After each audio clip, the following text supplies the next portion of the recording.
So mga kakikay, ngayon magluluto tayo ng tofu with salted egg and kangkong.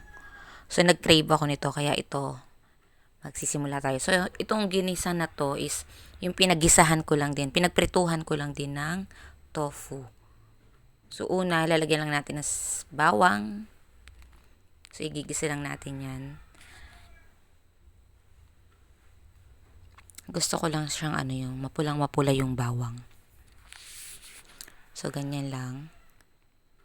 Pagkatapos nyan, saka natin ilalagay ang ating sibuyas. Yan. Simple lang tong recipe na to. Nag-crave lang ako kasi kai-scroll ko sa TikTok, nakita ko to. Sabi ko parang ang sarap. Although, paborito ko yung tofu. So, yan, nilagay ko na yung salted egg. So, tatlo yung nilagay ko para malasa. Yan. Halo-halo lang. Tapos guys, napaka-budget meal lang nito. Parang hindi ka papapalo ng 100 pesos. Yan. So, halo-halo ko lang yan. Tapos nilagyan ko konting magic sarap, pampalasa. Hindi ko na nilagyan guys ng asin kasi nga medyo maalat na siya. Gawa ng itlog. Then, yung evaporada. So, nilagyan ko siya. Instead of water yan. Kasi para mas, alam mo yun, creamy. Yan. Sabi ko konti lang kasi ayoko naman nung parang, alam mo yun, magatas. Masyado siyang konti. Kaya, nilahat ko din sa bandang huli. Worth it guys ha. Napakasarap siya. Parang maganda rin siya sa nagda-diet.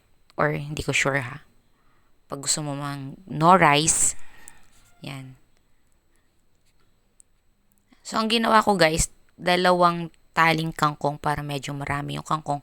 Kasi 'di ba pag naluluto yung kangkong parang kumukonti siya. So, yan, 2 taling kangkong, 3 itlog. Tapos yung tofu niyan, 4 na buo. So, marami rin siya. Good for 3 na. Yan. So, yung tinosted ko na tofu, nilas ko para medyo crispy pa.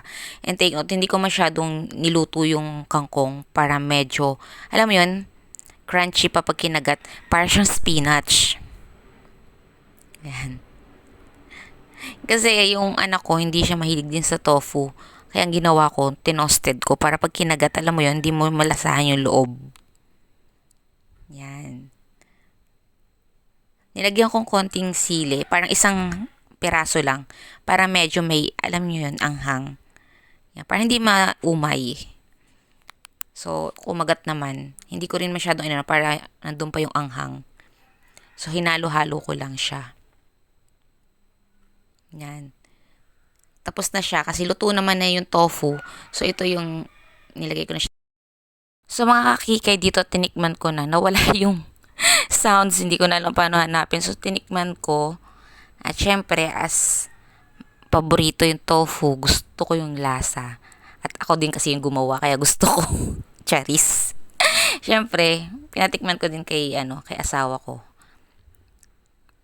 Hindi rin siya, fan ng tofu, pero tumikim. Okay naman daw. So, baka napilitan. Para less away. Charis. Minsan lang sipagin si Miss Kikay After duty, natulog lang konti, tapos ito nagluto. Guys, parang spinach yung kangkong. Ang sarap, kaya itry nyo na to. Hindi kayo magsisisi. Thank you for watching mga kakikay. See you in my next video. Bye-bye.